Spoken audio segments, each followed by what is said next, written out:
Well, good evening everyone. My name's Stuart. I'm here to talk to you about coding standards that improve quality. A little bit about me. There's a lot of faces here I've not seen before. I've been in the industry a quarter of a century now. I've worked in academia, I've worked in startups, I've worked in big enterprise and multinationals, and I've worked in government and related projects.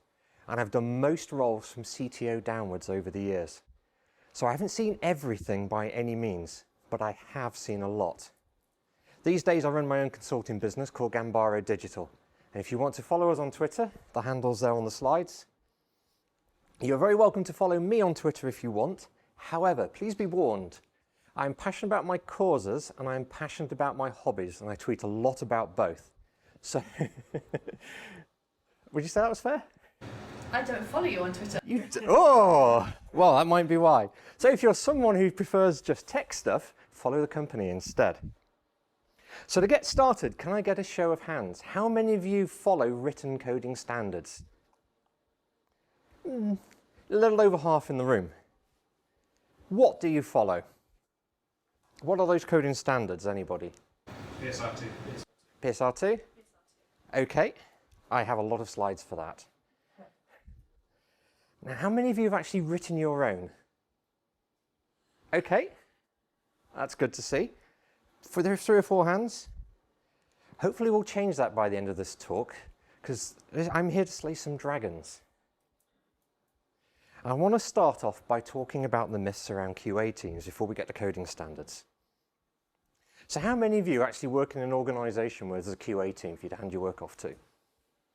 A few people? What do they do? Anybody? What are they doing for you? They're trying to break everything. Okay, would you say that was fair? All right, how many of them are actually improving the quality of your product or your service? Right? No, they're not. Because unless that team is actually committing to your code base and fixing your bugs, they're not improving the quality. They're just marking the homework. A QA team is an audit function. It assesses the quality that the developers have already built and delivered. That's what a QA team actually does.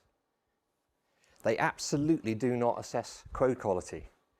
They don't go in there, they're not looking at your code line by line to see what they're doing, see if you follow the standards. What they're doing with their tests, by testing it to destruction, is they're trying to poke it from the outside to see whether it will stand up to user use. It's not the same thing.